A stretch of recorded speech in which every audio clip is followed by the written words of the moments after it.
तामर प्रणतमालिमणिप्रभाणा मद्योतकं दलितपापतमोवितानं सम्यक् प्रणम्य जिनपादयुगं युगादा वालम्बनं भवजले पतितां जनानां। बोले देवादिदेवादिं ब्रह्मा श्री आदिनाथ भगवान की। पूज्याचार्य प्रवर श्रीमान तुंग स्वामी जी महाराज की। गुरुनाम गुरु आचार्य भगवान श्री ज्ञान सागर जी महाराज की।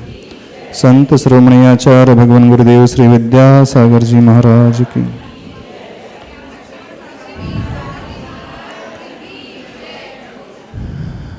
12 श्लोक हो गए।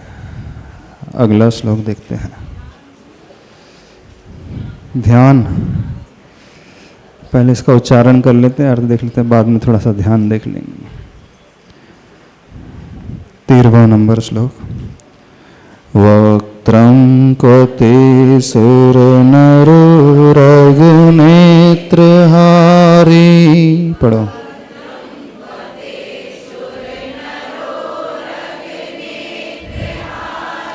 निःशेष निर्जित जगत्त्रितयोपमानम्।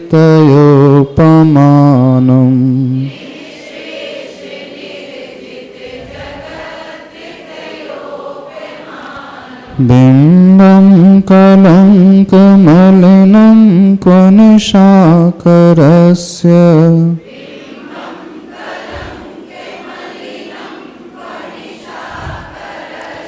यद्वासरे भवति पाण्डुपलाशकल्पम्।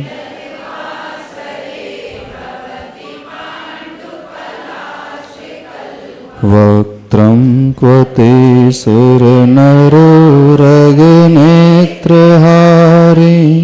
निःशेष निर्जित जगत्त्रितयोपमानम्। बिम्बं कलङ्कमलिनं क्व निशाकरस्य। यद्वासरे भवति पाण्डुपलाशकल्पम्। उच्चारण सरल है वैसे। इतने श्लोक पढ़ने के पश्चात भक्ति करना तो सीख गए होंगे आप लोग। प्रभु की भक्ति कैसी की जाती है आने लगा होगा, नहीं आने लगा? इम्प्लीमेंट कितने लोग कर रहे हैं जो हमने पढ़ा है अभी तक? लगभग 1.5 माह से पढ़ रहे हैं। 40 दिन तो हो गए, है ना? 40 दिन हो चुके हैं। ये बहुत लंबी अवधि मानी जाती है, सीखने के लिए नहीं, पर्याप्त नहीं होती। जहां तक हम समझते हैं इतना समय तो पर्याप्त होता है। परिवर्तन लाने के लिए तो पर्याप्त हो जाता है, नहीं होता। अपने पुराने तरीके में बदलाव तो लाया ही जा ही सकता है। कितने लोगों ने अपनी शैली में बदलाव लाया, भक्ति की शैली में। बस इतने से लोगों ने अपनी शैली में परिवर्तन किया। बाकी लोगों ने क्या किया इतने दिनों में? बताना हमें। क्यों डॉक्टर साहब, क्या सीखा है? यदि शैली में परिवर्तन नहीं आ रहा, भक्ति हम सही नहीं कर रहे हैं, तो फिर क्या प्रयोजन क्या है फिर पढ़ने का? इस भक्तामर स्तोत्र को सीखने का उद्देश्य क्या हुआ? सिर्फ सुनना उद्देश्य है? अर्थ समझना उद्देश्य है? क्या उद्देश्य है? बताएगा कोई? किस उद्देश्य को लेकर के की शुरुआत इसी से हुई थी। भक्तामर स्तोत्र क्यों पढ़ना चाहिए? पहला जो लेक्चर था, पहली क्लास शायद इसी टॉपिक में ली थी हम। अब वह उद्देश्य यदि पूर्ण नहीं हो रहा है तो टाइम पास तो नहीं चल रहा है। आप लोग दोपहर में उठ करके आते हो, अपनी नींद को छोड़ करके आ रहे हो, नहीं तो बढ़िया आराम से सोते रहते हैं, गर्मी भी सहन कर रहे हो, सब झेल भी रहे हो, कष्ट भी सहन कर रहे हो, होता है, हो रहा है कि नहीं? आपकी सुविधाएं तो कम हो गई यहाँ आने से, आपकी नींद में खलल पड़ गया होगा,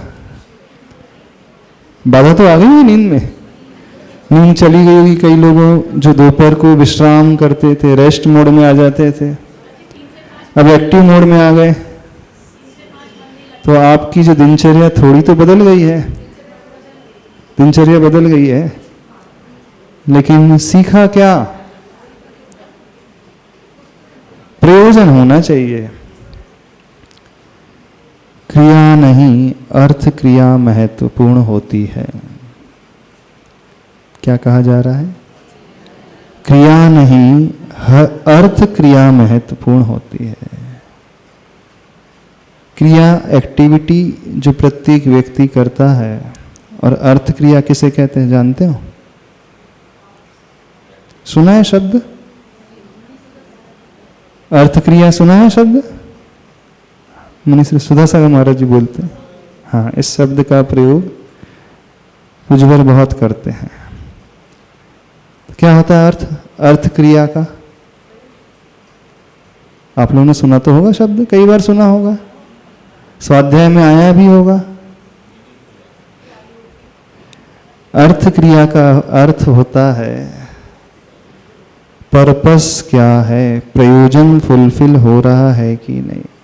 जैसे घड़ा बनाया जाता है, घड़े की अर्थ क्रिया क्या होती है? जल को धारण करना, अपने भीतर उस जल को संग्रहित करके रखना, और उस जल के माध्यम से लोगों की प्यास बुझ सके, ये उसकी अर्थ क्रिया हो गई।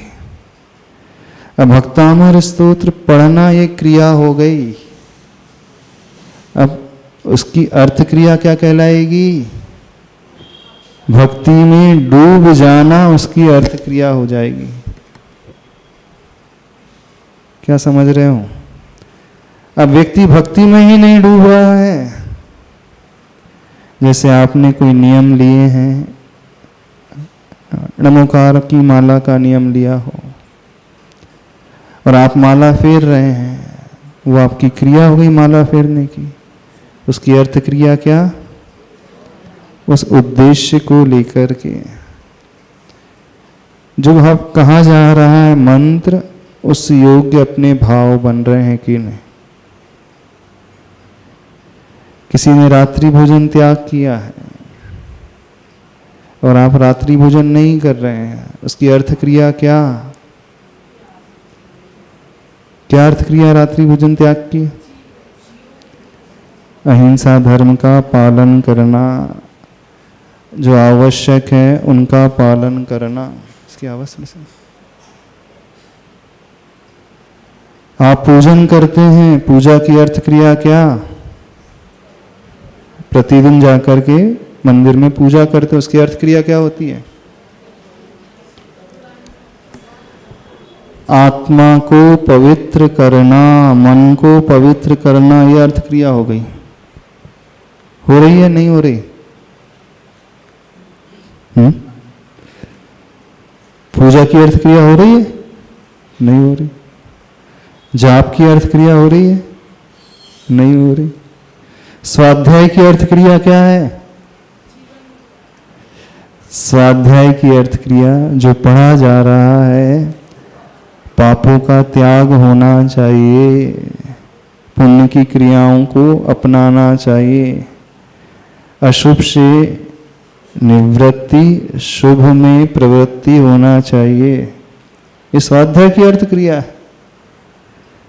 जो भी धार्मिक कार्य किए जा रहे हैं वो सब क्रिया कहलाती हैं, और उसका जो उद्देश्य है वो अर्थ क्रिया कहलाती है।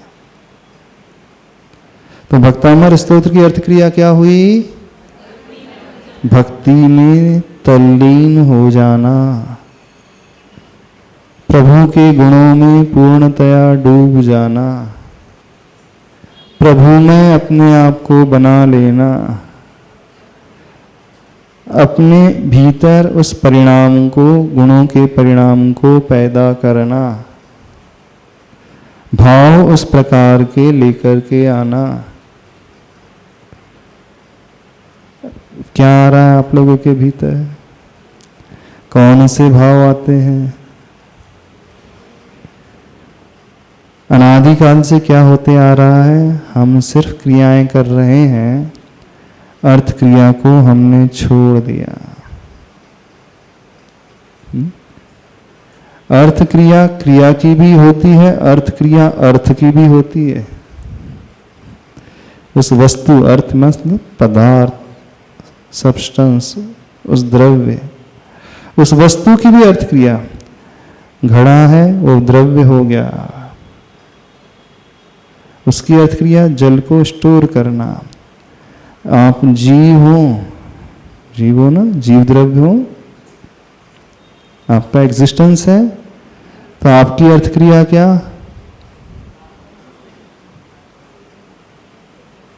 जीव हो ना सभी लोग, तो आपकी अर्थ क्रिया क्या होना चाहिए? क्या होना चाहिए बताओ? अपने आप को जानने देखने तक सीमित रखें, ना ही राग करें ना ही द्वेष करें।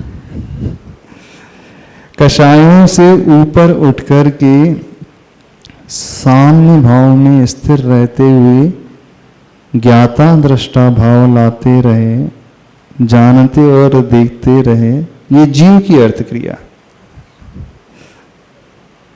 बहुत बड़ी बात बोल रहे हैं। और सांसारिक दशा में है तो परस्परोपग्रहो जीवानाम, एक दूसरे का उपकार करें, एक दूसरे की सेवा करें, एक दूसरे की सहायता करें, एक दूसरे को आगे बढ़ाएं। कथनचित यह भी जीव की अर्थ क्रिया। अर्थ क्रिया समझना सीखो। जो व्यक्ति अर्थ क्रिया को पकड़ना सीख लेता है वह कभी भटकेगा नहीं, कभी भटक ही नहीं सकता। वो जो भी छोटी भी क्रिया करेगा धर्म को लेकर के, छोटा सा भी नियम लेगा धर्म को लेकर के, वो छोटा सा नियम उसके लिए बड़ा कल्याणकारी साबित हो जाएगा।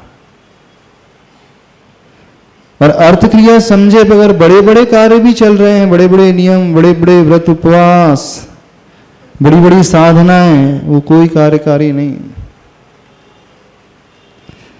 तो मुख्य जो होती है क्रिया नहीं, अर्थ क्रिया होती है। अनादिकाल से सब क्रियाएं ही चलती हुई आई हैं, अर्थ क्रिया की ओर दृष्टि गई ही नहीं, और उसी के अभाव में परेशान रहते हैं, भटकते आए हैं, दुखी रहे। सोचोगे कि नहीं सोचोगे? क्या सोचोगे? अर्थ क्रिया के बारे में सोचना, यानी इसका मीनिंग हो सीधे सरल शब्दों में उसका प्रयोजन क्या है, पर्पस क्या है, उद्देश्य क्या है करने का, क्यों किया जा रहा है ये कार्य। अब जिसके मन में ये भाव पैदा हो गया फिर वह चिंतन करेगा कार्य करने के पश्चात, मैं जो कर रहा हूँ सही कर रहा हूँ, सही तरीके से कर रहा हूँ अथवा नहीं कर रहा हूँ, गलत पर्पस को लेकर के तो नहीं कर रहा हूँ। अपने आप उसके भीतर प्रश्न खड़े होते चले जाएंगे, और यदि वो गलत कर रहा है तो तुरंत उसमें ब्रेक लग जाएगा। गलत दिशा की ओर बढ़ रहा है तो भी ब्रेक लग जाएगा, गलत उद्देश्य को लेकर के कर रहा है तो भी उसमें ब्रेक लग जाएगा। और जो यह नहीं सोचता है वह सिर्फ करते चला जाता है। At the end of day और at the end of life कोई रिजल्ट निकल करके नहीं आता, रिजल्ट नहीं आता, परिणाम नहीं मिलता, क्योंकि सोचा ही नहीं गया। अभी तक सिर्फ ऐसा ही चलता आया, प्राय सबके साथ ऐसे ही चलते आया। चलते आया कि नहीं? तो बदलोगे अपने आप को? नहीं बदलोगे। क्या परिवर्तन लाओगे? जो भी आप कर रहे हैं, छोटी क्रियाएं, बड़ी क्रियाएं, जो भी नियम, व्रत, संकल्प, पूजन है, विधान है, व्रत है, उपवास है, एकासन है, दान है, सामायिक है, मौन है, वैयावृत्ति है, तप है, उनोदर है, उपवास, जो भी कर रहे हो, अर्थ क्रिया पकड़ो पहले। हाँ, क्या पूछना है? माइक से आवाज से।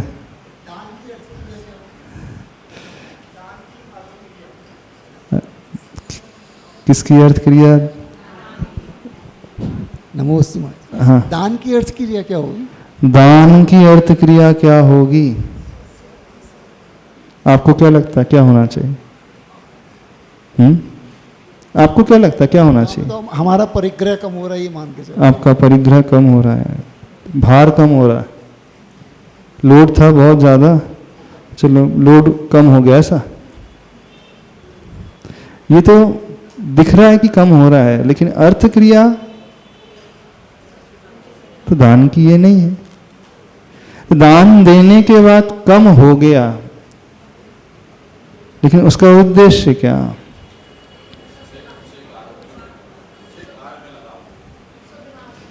अच्छे कार्य में लगाना धन का,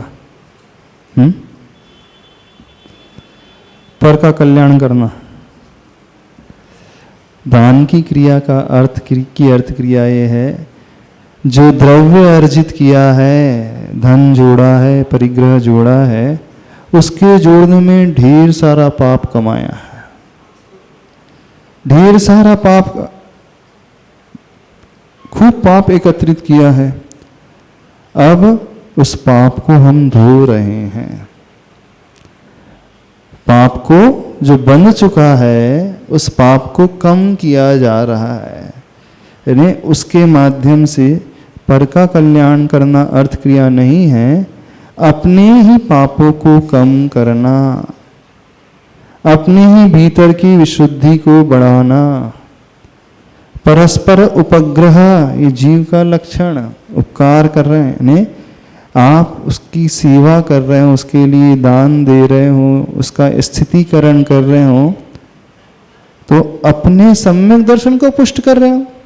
सम्यक दर्शन के एक अंग स्थितिकरण है ना, वात्सल्य अंग है आपके भीतर, उसके माध्यम से वात्सल्य बढ़ रहा है, तो आपने सम्यक दर्शन को ही तो पुष्ट किया। क्या किया आपने? जहां आवश्यकता थी वहां दान दिया। दान देना श्रावक का आवश्यक, जिससे आपके आवश्यक पल रहे हैं, तो अपने ही धर्म को तो पुष्ट किया जा रहा है, नहीं किया जा रहा। यानी उस क्रिया के माध्यम से आत्मा विशुद्ध हो रही है, सम्यक दर्शन पुष्ट हो रहा है, जो आवश्यक है उनका पालन अच्छे से हो रहा है। यदि आप गाय को खिला रहे हो तो गाय का पेट नहीं भर रहे हो, आपके दान रूपी आवश्यक का पालन वो गाय आपसे करवा रही है, करवा रही है कि नहीं? आपने मंदिर में दान दिया तो मंदिर के ऊपर उपकार नहीं किया, आपने जो पाप कमाया था उस पाप को कम किया। यही होगा दान का की अर्थ क्रिया। ये नहीं कि नेम प्लेट लग जाए बहुत बड़ी, मेरा नाम हो जाए बहुत बड़ा, ये तो अर्थ क्रिया है नहीं। तो जो भी एक्टिविटी हो रही है, हर एक्टिविटी की अर्थ क्रिया, स्वयं सोचेंगे तो अपने आप निकलता चला जाएगा, उसका उत्तर आता चला जाएगा। अब सोचेंगे ही नहीं तो कुछ भी नजर नहीं आएगा। और आज तक सोचा ही नहीं है, सोचा आज तक विचार ही नहीं किया है।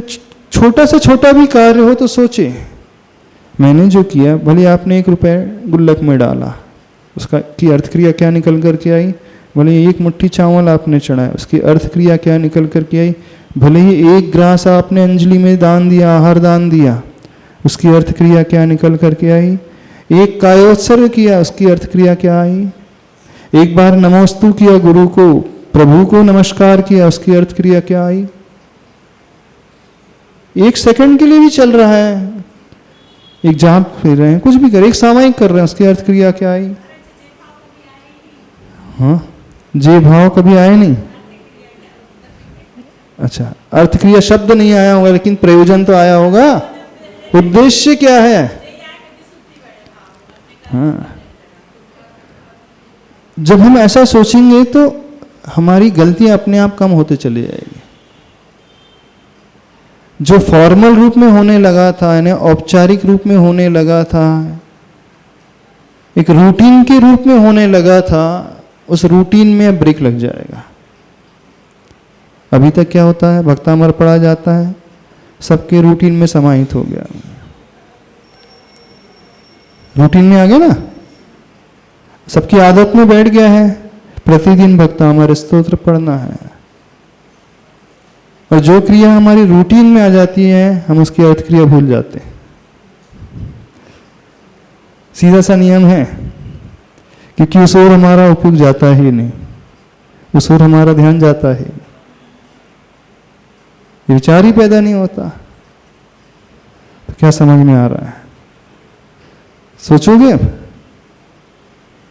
और भी कुछ समझना है इसमें, अर्थ क्रिया के बारे में बताओ, क्या समझ? सवेरे से लेकर शाम तक जो भी आप कार्य कर रहे हो, चलो सांसारिक भी कार्य कर रहे हो, अभी हम धर्म की बात नहीं कर रहे हैं, सांसारिक कार्य करते हुए भी सोचना तो सही, अर्थ क्रिया है कि नहीं सही, तो आपके घर गृहस्थी के कार्य भी बहुत अच्छे से हो जाएंगे। मात्र धर्म ही नहीं, उस क्षेत्र में भी बहुत अच्छी सफलता मिलेगी आपको, एक संतुष्टि मिलेगी, एक सेटिस्फेक्शन अंदर से मिलेगा कि नहीं, जिस उद्देश्य को, जिस अर्थ क्रिया को लेकर के किया जाना था, मैं कर रहा हूं अथवा कर रही हूं, एक संतुष्टि, हाँ बहुत अच्छा लग रहा है, एक आनंद का भाव भीतर से पैदा होगा। वो कार्य आपको फिर बोरियत नहीं देगा, वो कार्य आपको कार्य करने के पश्चात भी थकान नहीं देगा। होता है ना, जब व्यक्ति कोई कार्य कर लेता है तो थक जाता है, मेहनत करने के पश्चात शरीर से भले ही थक जाएंगे, लेकिन मन से ये थकान नहीं देगा, हम ये कहना चाह रहे हैं। शारीरिक श्रम होगा तो थकान तो होगी, लेकिन मानसिक थकान उसे बिल्कुल नहीं होगी, बल्कि उसके भीतर एक एनर्जी का संचार होगा, ऊर्जा भीतर से पैदा होगी, क्योंकि वो ऊर्जा वो सेटिस्फेक्शन लेवल से पैदा होती है। हम जो कर रहे हैं एक संतुष्टि भरा है, हम औपचारिक नहीं कर रहे हैं, ऐसी वैसी ऊपर ऊपर टाल नहीं रहे हैं। होता है ना, बहुत सारी क्रियाएं में टालम टोल किया जाता है, जैसे निपटाया जाता है, अंदर से चाह होता नहीं, अब करना तो है, इसके बगैर रह नहीं सकते। अब बहू जैसे निपटाती ना घर के काम, सासू माँ बोल रही तो निपटाओ भाई, क्या कर रहे हैं, मना कर नहीं सकते हैं, तो फिर क्या है, निपटाती हैं, वो निपटाती हो ना, नहीं अंदर से आनंद आता करने में, आनंद नहीं आता। अब वो बोल रही, डांट पड़ेगी, इसे निपटा ही दो, बोले करेंगे भी लेकिन निपटाएंगी वो, ऐसी है ना, गलत तो नहीं कर रहे, यानी मेहनत भी पूरी चल रही है और आनंद भी नहीं आ रहा है, और एक उत्साह भी नहीं, एक संतुष्टि का भाव भी पैदा नहीं होता। और जब हम निपटाने से ऊपर उठ करके करते हैं तो एक आनंद की लहर पैदा होगी। किसी को खिला करके माँ को आनंद होता है, आनंद आता है, पेट बच्चे का भरता है, आनंद उसका बढ़ता है। क्यों उसको आनंद आता है? उसने निपटाया नहीं है। अब जो माँ निपटा देती है उसकी बात अलग है, जो पत्नी निपटा देती पति के लिए उनकी बात अलग है। कई पत्नियां निपटाती भी होंगी, क्या है 11 बज गए रात के, 10 बज गए, ये तो निपटाना पड़ता है हाँ, सही टाइम से कोई नहीं आता तो निपटाना पड़ता है, होता है ना। लेकिन जो अर्थ क्रिया को पकड़ के करेंगे तो उन्हें एक सेटिस्फेक्शन मिलेगा कि नहीं, हमने अपने कर्तव्य का पालन किया, अपनी ड्यूटी को परफॉर्म किया अच्छे से। इस बात को समझें, छोटी चीज़ नहीं, बहुत बड़ी चीज़ है, बहुत अच्छी चीज़ है, बहुत गहरी चीज़ है। तो हम क्रिया के साथ साथ अर्थ क्रिया को पकड़ने की कोशिश करें।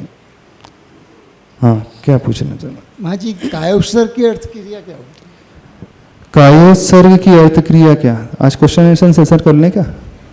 हाँ। कायोत्सर्ग की अर्थ क्रिया क्या? कायोत्सर्ग की अर्थ क्रिया समझने के पहले कायोत्सर्ग क्या होता है पहले वो समझो। क्लास के बाद, पूजा के प्रवचन के बाद जिनवाणी स्तुति करते हैं, फिर बोलते हैं सभी लोग कायोत्सर्ग करेंगे। क्या पढ़ते हैं सब लोग? 9 बार नमोकार मंत्र पढ़ते हैं। ये होता है कि नहीं होता? क्या होता है? आप लोग क्या करते हैं? डॉक्टर साहब क्या पढ़ते हो? 9 बार नमोकार मंत्र पढ़ते हैं। एक मिनट, कायोत्सर्ग का मतलब 9 बार नमोकार मंत्र नहीं होता है। कायोत्सर्ग का अर्थ होता है काय के प्रति उत्सर्ग का भाव आ जाए। उत्सर्ग का अर्थ होता है त्याग, यानी उतनी देर के लिए हम शरीर को छोड़ दें, शरीर को त्याग दें। अब कैसे पॉसिबल है? शरीर को छोड़ा जा सकता है? यदि शरीर छूट गया तो व्यक्ति तो मरण को प्राप्त हो जाएगा, मर ही जाएगा। लेकिन हम कहा जा रहे हैं उतनी देर के लिए काय का उत्सर्ग कर दे, काय को त्याग दे। यानी काय को त्यागने से अभिप्राय काय के प्रति जो बहुत ज्यादा अटैचमेंट है, जो लगाव है, थोड़ी देर के लिए ही सही वह उस लगाव को छोड़ दे। थोड़ी देर कितनी? तो कुछ भी हो सकता है। फिर उसके लिए रख दिया गया है कि 27 श्वासोच्छ्वास। कायोत्सर्ग में कहीं नमोकार मंत्र नहीं आता है। कायोत्सर्ग में आता है इतने श्वासोच्छ्वास प्रमाण काय के प्रति जो आसक्ति है, उसे हम, ममत्व है, उसे हम छोड़ दे, त्याग दे। तो आचार्य भगवान ने क्या लिखा है? जितना टाइम 27 श्वासोच्छ्वास में लगता है उतने टाइम तक हम उस ममत्व को छोड़ दें। तो होना क्या चाहिए? 27 श्वासोच्छ्वास की काउंटिंग होना चाहिए एक कायोत्सर्ग में 27 टाइम्स। यानी श्वास जा रही है और श्वास आ रही है, ये काउंटिंग हो गई। ऐसे कितनी? 27 टाइम्स ये होना चाहिए। अब श्रावक बेचारा, उसको तो पता ही नहीं चलता श्वास क्या नहीं, वो गिनती कहाँ से करेगा?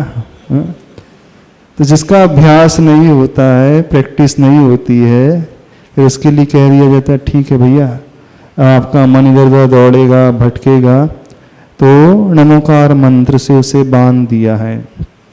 एक नमोकार मंत्र में 3 श्वासोच्छ्वास हो जाती है। श्वास अंदर लेते समय नमो अरिहंताणम, श्वास छूटते समय नमो सिद्धाणम, पुनः अंदर लेते समय नमो आयरियाणम, बाहर आते समय नमो वज्जायाणम, अंदर जाते समय नमो लोये, बाहर आते समय सर्वसाहूणम। तो कितने बार हो गया? 3 बार। तो एक नमोकार मंत्र 3 श्वासोच्छ्वास में पूरा हो जाता है। तो 27 श्वासोच्छ्वास में कितने बार हो जाएंगे? 9 बार। तो इसलिए कहा है कि 9 बार नमोकार मंत्र पढ़ लो। तो आप कुछ पढ़ तो लोगे, फिर आचार्य भगवान कहते हैं यदि 27 श्वासोच्छ्वास कहें तो आपका मन भटक जाएगा, लगेगा ही नहीं। तो श्रावक के लिए ठीक है, क्षम्य हो जाता है कि 9 बार नमोकार मंत्र से उसे बांध दो। पर होना क्या चाहिए? मूल रूप से 27 श्वासोच्छ्वास तक काय के प्रति ममत्व का भाव।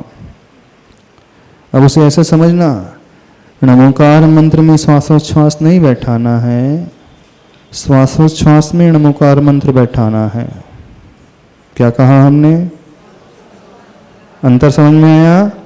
नमोकार मंत्र में श्वासोच्छ्वास नहीं बैठाना है, श्वासोच्छ्वास में नमोकार मंत्र बैठाना है। क्या मतलब हुआ? अंतर क्या हुआ दोनों में? सभी लोग क्या करते हैं? नमो अरिहंताणम, अब नमो सिद्धाणम। अरिहंताणम में हाँ श्वास ले ली, अब श्वास छोड़ दी, यानी उसकी सहजता गायब हो गई। श्वासोच्छ्वास में नमोकार मंत्र बैठाना है, जो नेचुरल प्रोसेस है श्वासोच्छ्वास की, उसमें न तो हीनता आए न ही अधिकता आए। ना ही बहुत तेजी से हो, ना ही बहुत धीमी गति से हो, जो नेचुरल स्टेज में हम लेते हैं, सहजता से जो लेते हैं, तो पता चलता है कि श्वास ले रहे हैं कि श्वास छोड़ रहे हैं, पता चलता है? नहीं पता चलता ना। अब उस सहज स्टेज में हम नमोकार मंत्र को फीड करें। जैसी सहजता से श्वास अपने आप जा रही है, उसी में नमो निरंतरम में बैठा है, और श्वास आ रही है तो नमो सिद्धाड़ा। टाइम लगेगा, प्रैक्टिस बहुत ज़्यादा लगेगी, तब कहीं बैठ पाएगा। लेकिन इसका सबसे बड़ा लाभ होता है जो कायोत्सर्ग करना सीख जाता है, यानी श्वासोच्छ्वास में जो नमोकार मंत्र बैठा लेता है, अंतिम समय में जब संलेखना का काल आता है, सबसे अच्छे उसके परिणाम बने रहते हैं। क्यों श्वासोच्छ्वास में नमोकार मंत्र को बैठाने के लिए कहा जा रहा है? क्योंकि अंतिम स्टेज में हमारे हाथ पैर नहीं चलते हैं, उंगलियां नहीं हिलती हैं, आंखें तक नहीं खुलती हैं, उसमें बहुत एनर्जी लगती, ताकत लगती खुलने के लिए। लेकिन श्वासोच्छ्वास उस समय बंद नहीं होती। हम सो रहे हैं, बैठे हैं, लेटे हैं, चल रहे हैं, कोई भी एक्टिविटी कर रहे हैं, तो श्वासोच्छ्वास से रहित हो ही नहीं सकते। तो श्वासोच्छ्वास हमारे शरीर का एक अंग, कंपलसरी होने वाली एक्टिविटी है। अब यदि हम कहें कि नमोकार मंत्र की माला जाप जो है मोतियों की माला से करें, तो अंतिम समय में उंगली नहीं चलती कि माला में फिर जाए, नमो निरंतरम नमो सिद्धाड़ा, इतनी ताकत ही नहीं रहती है। क्या होता है? बोल ही नहीं पाता है। तो बोलने की भी शक्ति नहीं है, उंगलियां चलाने की शक्ति नहीं है, आंख खोलने की शक्ति नहीं है, वो तो एकदम लेटा रहता है। जिसका ये अभ्यास हो जाता है, इवन यदि वो कोमा में भी चला जाए, तो जिसकी श्वासोच्छ्वास में वो बैठ जाता है, तो सबकॉन्शियस माइंड में रहते हुए भी वो नमोकार मंत्र अपने आप चलने लगता है। फिर सबसे बड़ा बेनिफिट बता रहा है, हम चल रहे हैं और अपने आप ही अब हमारी श्वास में बैठ चुका है, तो श्वासोच्छ्वास में नमोकार मंत्र होते रह रहा है। एक होता है बुद्धिपूर्वक नमोकार मंत्र, और उस स्टेज में वो अबुद्धिपूर्वक नमोकार मंत्र। तो जिसके अबुद्धिपूर्वक नमोकार मंत्र हो जाए, तो वो बहुत बड़ा साधक माना जाता है। अब वो नमोकार मंत्र से रहित होगा ही नहीं, सोते जागते भी उसका नमोकार मंत्र चल रहा है। अब इवन भले ही वो भोजन कर रहा है, पर इतनी ज्यादा प्रैक्टिस हो गई है कि वो नमोकार मंत्र से रहित हो ही नहीं सकता। बहुत बड़ा लाभ है, कभी छूटेगा ही नहीं नमोकार मंत्र उसका, इतना ज्यादा वो गहरा अभ्यस्त हो जाता है। लेकिन नमोकार मंत्र में श्वासोच्छ्वास नहीं बैठाना है। नमोकार मंत्र में श्वासोच्छ्वास बैठेंगे तो वो आर्टिफिशियल श्वासोच्छ्वास हो जाएगी, एक्सेलिंग इनहेलिंग आर्टिफिशियल हो गई, बहुत तेजी से लेगा वो। नमो निरंतरम, सहजता गायब। जो नेचुरल प्रोसेस है उसमें सहजता जो रहती है, हम इंटेंशनली किया तो गायब हो गई, वो कायोत्सर्ग नहीं कहला रहा है। कायोत्सर्ग क्या? सहजता हमारी मेंटेन रहे और उस सहज भाव में नमोकार मंत्र बैठ जाए। कठिन चीज है, it requires lot of practice. बहुत प्रैक्टिस होने के पश्चात यह स्थिति आ पाती है, अदरवाइज यह स्थिति नहीं आती है। तो व्यक्ति जो अभ्यास करेगा तब संभव हो पाएगा। इसके लिए इसलिए मुनिराजों के लिए कहा है कि दिन में कम से कम 28 श्वासोच्छ्वास, 28 कायोत्सर्ग तो करें, नहीं 28 बार कायोत्सर्ग की प्रैक्टिस हो तो एक बार में 9 नमोकार मंत्र अर्थात 27 श्वासोच्छ्वास हो जाती है। तो इससे उनका अटैचमेंट, राग जो शरीर के प्रति होता है, वो धीरे धीरे अपने आप छूटने लगता है। फिर उस समय जब कायोत्सर्ग चल रहा है तो शरीर पे कोई कीटाणु बैठे हैं, मच्छर बैठे हैं, कोई जीव बैठ रहे हैं, तो भी उस ओर उनका ध्यान ही नहीं जाता है। भले ही वो काट रहा है तो भी उसे फर्क ही नहीं पड़ेगा, कि उसने संकल्प लिया कि इतनी देर तक तो मैं काय के प्रति कोई भाव लाऊंगा ही नहीं, कुछ सोचूंगा ही नहीं। तो ये कहलाता है कायोत्सर्ग। तो कायोत्सर्ग की अर्थ क्रिया क्या हुई? अटैचमेंट को छोड़ना, ममत्व को तोड़ना शरीर के प्रति, क्योंकि सबसे ज्यादा महत्व ममत्व होता है बॉडी का, शरीर का, उससे बहुत बड़ा ममत्व होता है। तो उस राग को तोड़ने की एक प्रक्रिया है कायोत्सर्ग की क्रिया। और जो कायोत्सर्ग अच्छे से करने लगता है फिर उसका ध्यान भी बहुत अच्छा लगता है, क्योंकि कायोत्सर्ग के पश्चात ध्यान रूपी तप आता है, प्रायश्चित, विनय, वैयावृत, स्वाध्याय, वित्सर्ग और ध्यान। कायोत्सर्ग तो ऐसे बहिरंग तप में आता है, अनशन, उन्नोदर, काय क्लेश।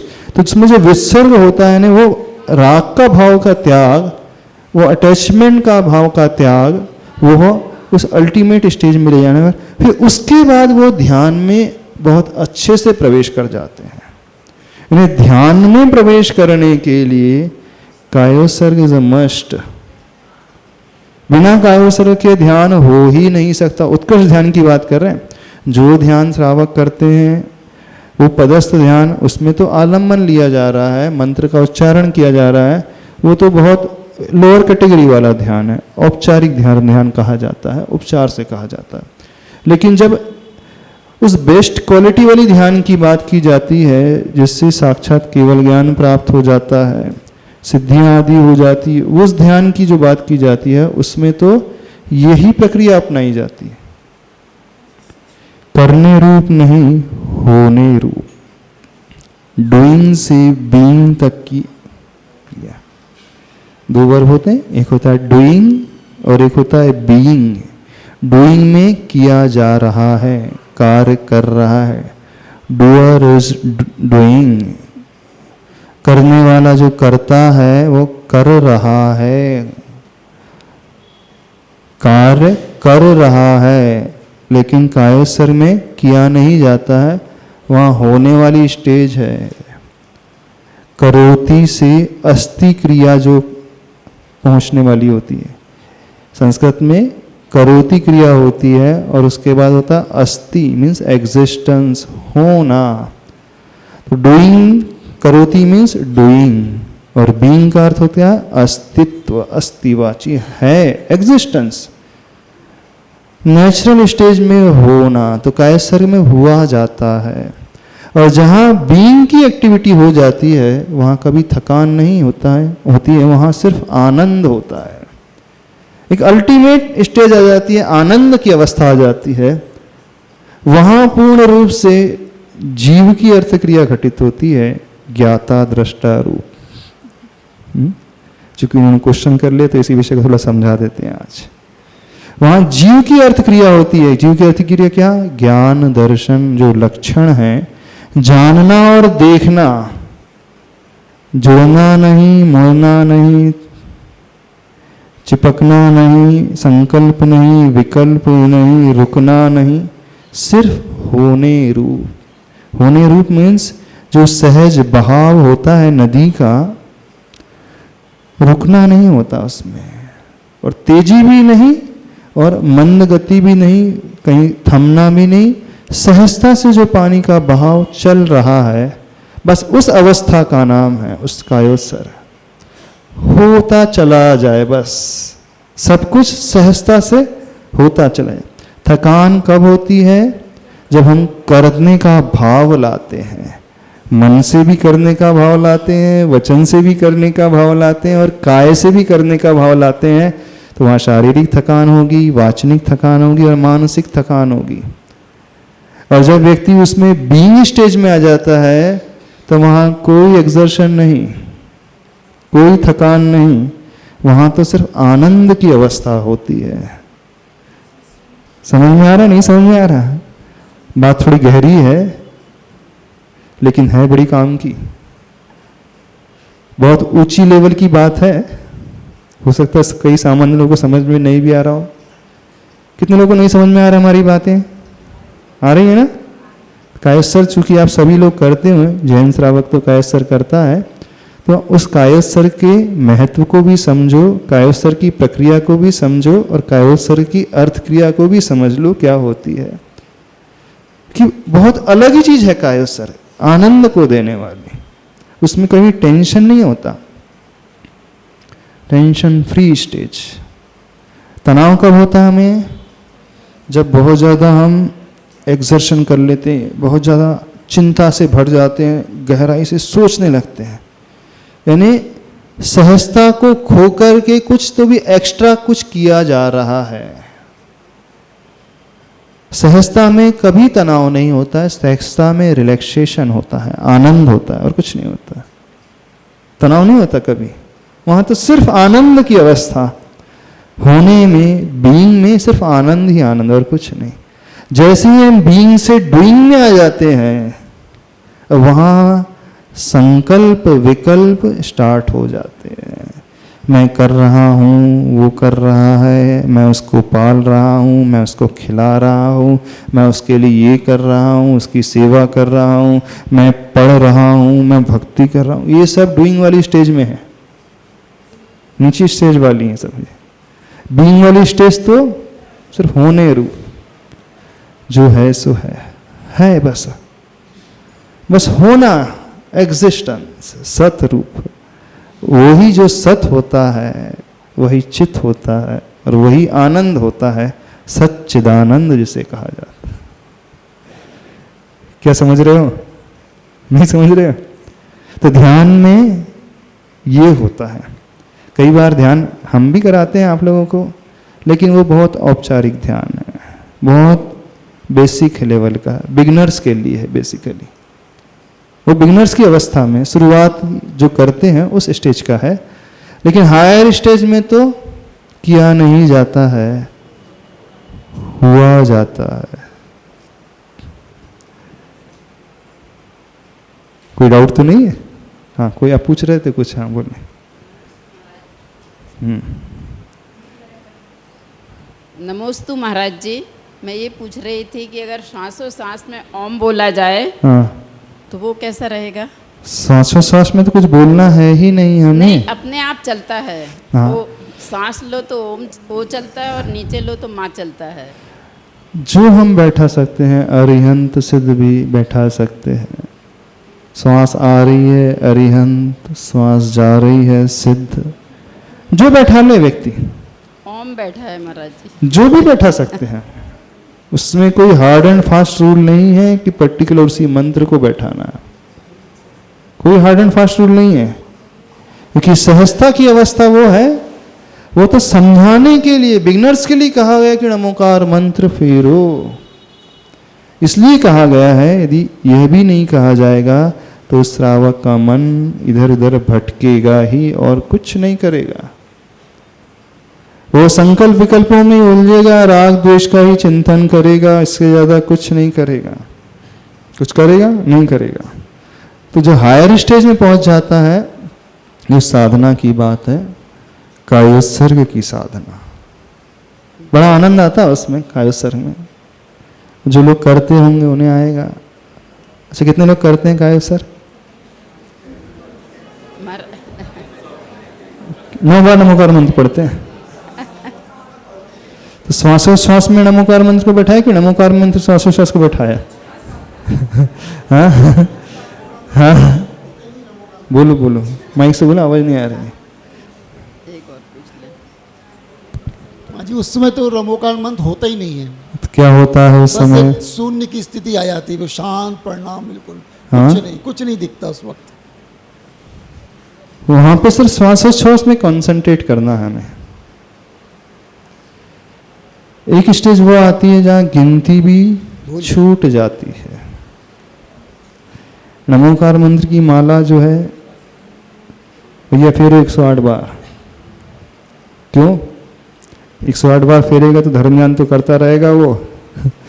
नहीं, उससे कहे कि आप गिनती भी छोड़ दो तो राम राम की जगह मरा मरा ही करेगा वो। हाँ? अरिहंत की जगह से अरिहंत या नाम का व्यक्ति याद आएगा, उससे इतना लेना है, अरिहंत दासी से उसको इतना देना है ना? तो उसको समझा दिया गया है कि नहीं, पंच परमेष्टि को स्मरण में लेकर के आओ। महाराज तो उसका मन घूमेगा भी तो पंच परमेष्टि में ही घूमेगा। मन वहां भी नहीं रुक रहा है, मन वहां भी अप डाउन ही कर रहा है, लेकिन किन में कर रहा है? अरिहंत सिद्धाचार्य उपाध्याय और साधु परमेष्टि में ही कर रहा है, ये प्रशस्त ध्यान माना जाता है।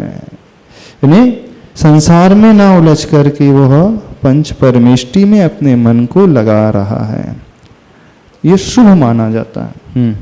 महाराज जी, जैसे 10 जाप करते हैं नमोकार मंत्र की, अगर उसकी जगह 1-2 की जाए तो उसकी जगह 10 जाप करते हैं, उसकी जगह 1-2 जाप की जाए तो बाकी का सोया जाए। नहीं नहीं, श्वासों सांस की जाए। हाँ, और वो काउंटिंग से जरूरी रहती है क्या? जैसे 27 बार सुबह कर ली, जैसा हमने नियम लिया हो, यदि आपने 10 जाप का नियम लिया है तो फिर उसमें काउंटिंग की जरूरत अवश्य रहेगी, क्योंकि नियम क्या है, 10 जाप का है। अब आपने नियम लिया है कि हम 1 घंटे नमोकार मंत्र का चिंतन करेंगे बस, तो फिर इसमें संख्या की कोई आवश्यकता नहीं। ये तो हमारे नियम पर आधारित है, लेकिन गृहस्थों को संख्या से अवश्य बंधना चाहिए। इसलिए बंधना चाहिए कि उसकी बस की नहीं है, वो इधर उधर भागता रहता है अगर थोड़ा विषय कषायों में।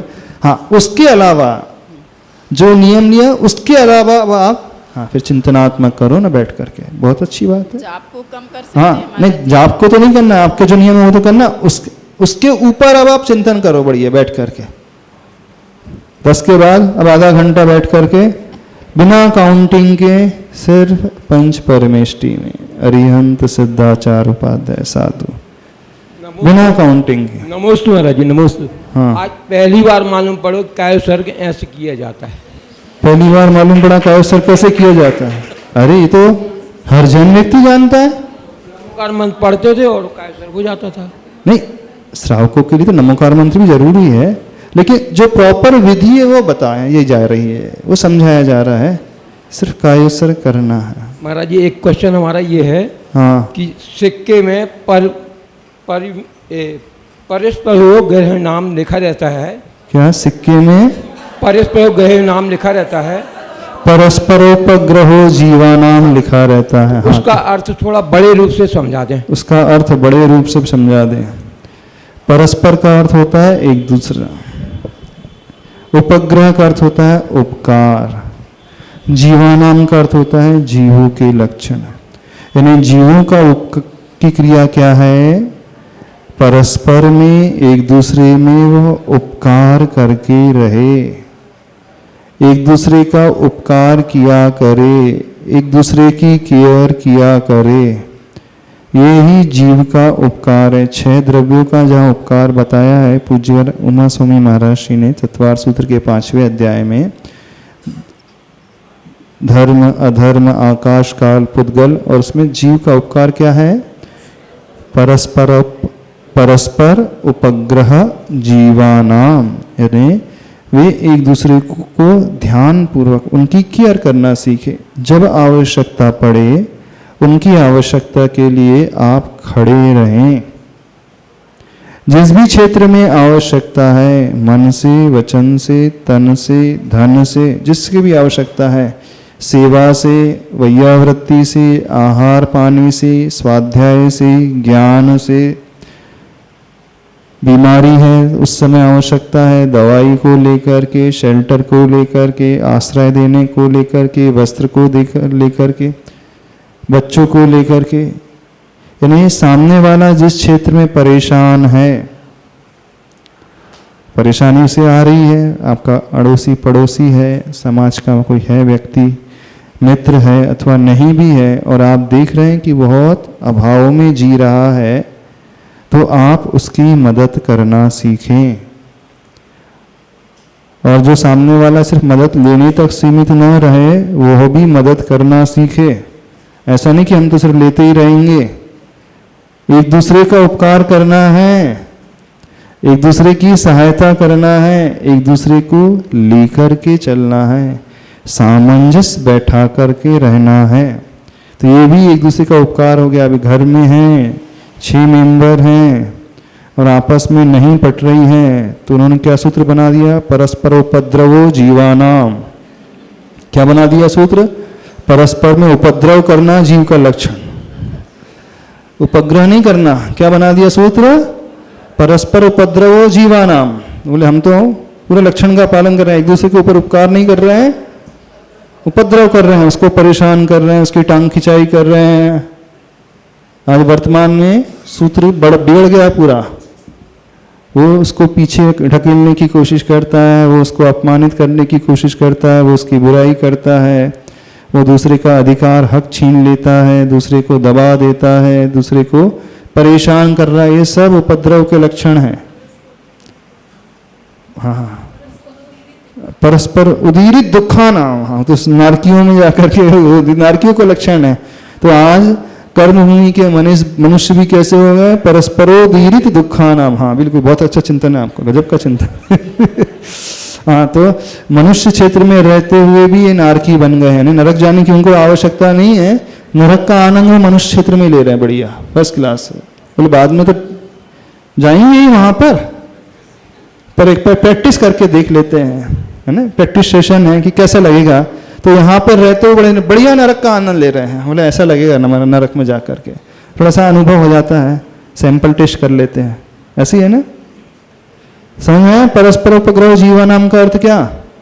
जब जब सामने वाला पीड़ित अवस्था में नजर आए तो हम अपना व्यवहार ऐसा बना लें, मात्र अर्थ से पैसे से ही नहीं, मानसिक सोच के माध्यम से भी और बोल के माध्यम से भी। इस प्रकार उससे बोलें कि उसके ऊपर उपद्रव ना हो, बल्कि वो आपसे बात करके ये सोचे कि आश्वस्त जैसा हो जाए। नहीं, संबल मिल रहा है इनसे बात करके, प्रेरणा मिल रही है इनसे बात करके, दुख जो है हल्का सा हो रहा है इनसे मिल करके। नहीं तो आप दुख बढ़ाने में सहायक सिद्ध नहीं हो जाए। वैसी वो परेशान था और आपने आग में और जाकर के घी डाल दिया। बहुत सारे लोग थे आग में घी डालने का काम करते हैं, तो वो उपद्रव करते हैं। तो उपद्रव वाला लक्षण नहीं, उपकार वाला, उपग्रह वाला लक्षण होना चाहिए। हाँ, नमोस्तु महाराज जी। हाँ, माइक ऊपर रखो। हाँ हाँ, बोलिए महाराज जी। जैसे अपन रात्रि में विश्राम करते हैं, ऊपर के बोल। हाँ बोलो महाराज जी। हाँ, तब भी अपन जैसे अरहंत सिद्ध का सांस के द्वारा सोचे कि हम ऐसा ऐसा करेंगे, हाँ। ध्यान, तो क्या वो गलत होगा? गलत नहीं, बहुत अच्छा होगा, लेकिन उसके लिए अभ्यास की आवश्यकता होती है। मात्र सोचने से नहीं होता, लेकिन सोचना उसकी पहली सीढ़ी होती है। तो ऐसा अभ्यास करेंगे तो फिर हमारे उस विश्राम की अवस्था में भी धीरे धीरे वो आता चले जाएगा। यानी बुद्धिपूर्वक से अबुद्धिपूर्वक की स्टेज में नमोकार मंत्र आ जाए। ये बहुत लाभदायी प्रक्रिया है, बहुत ऊपर उठाने वाली प्रक्रिया है। इस प्रकार से अपने, हाँ हाँ, क्या कह रहे हैं?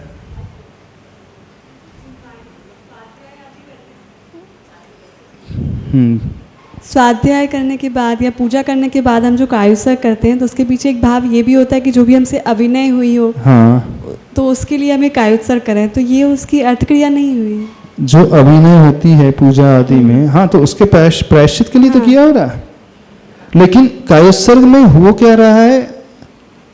उतनी देर तक हम शरीर को दंडित कर रहे हैं। अब हमने जो गलती कर दी है पूजन में, विधान में, जाप में, पाठ आदि में, अभिषेक आदि में, तो उसके दंड स्वरूप, उसके प्रायश्चित स्वरूप हम कायोत्सर्ग कर रहे हैं। उतनी देर के लिए हम शरीर में आने वाले कष्टों को भी नहीं देखेंगे। मच्छर काट रहा है तो काटने देंगे, यानी वो हमारे लिए एक सजा हो गई। सजा मतलब कैसे हो गई? इससे हमारा वो अपराध धीरे धीरे कम हो जाएगा, धुल जाएगा। वो उद्देश्य भी है। तो कायोत्सर्ग जिस क्रिया को लेकर के किया जा रहा है, आचार्य ने एक बहुत अच्छी बात बताई थी। हम जिस क्रिया को लेकर के कायोत्सर्ग कर रहे हैं, जैसे मुनिराज हैं, आहार करते हैं, उसके बाद कायोत्सर्ग करते हैं। तो क्यों करते हैं? आहार के समय जो गलतियां हो गई उसकी। जब भक्ति कर रहे हैं तो उस समय कायोत्सर्ग कर रहे हैं, तो भक्ति करने में मन इधर उधर चला गया हो, वो दोष लग गया, उस दोष की शुद्धि के लिए। जब प्रतिक्रमण कर रहे हैं, प्रतिक्रमण में मन भटक गया हो, तो उन दोषों की शुद्धि के लिए। जब शंका आदि जाते हैं तो विहार आदि कर रहे हैं, किसी प्रकार से असावधानी बस किसी जीव की हिंसा हो गई हो, तो उसकी शुद्धि के लिए ये जिस क्रिया को करने के पश्चात वो कायोत्सर्ग किया जाता है, तो तत्संबंधी ध्यान ला करके उस दोषों का मार्जन उसके माध्यम से भी होता है। ये भी होता है। और एक कायोत्सर्ग होता है साधना के लिए, तप के रूप में। ये जो कायोत्सर्ग हो रहा है क्रिया में लगी, जो आपने प्रश्न किया पूजा के बाद, तो क्रिया में लगे दोषों के परिमार्जन के लिए।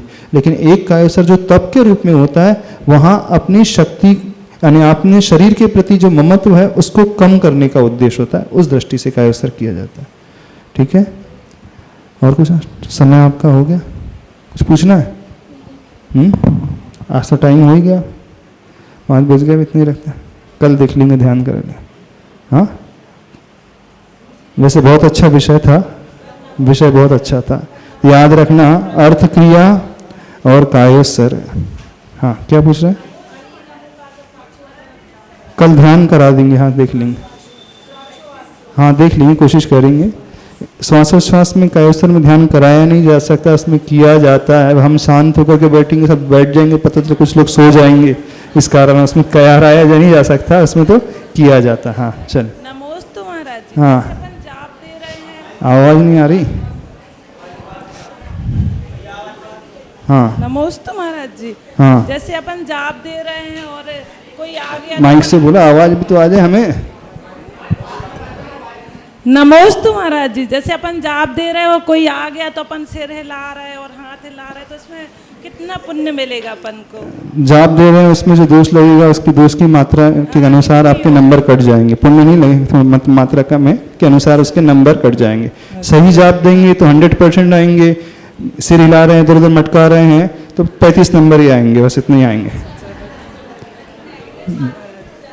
हाँ, जवानी के ज्ञान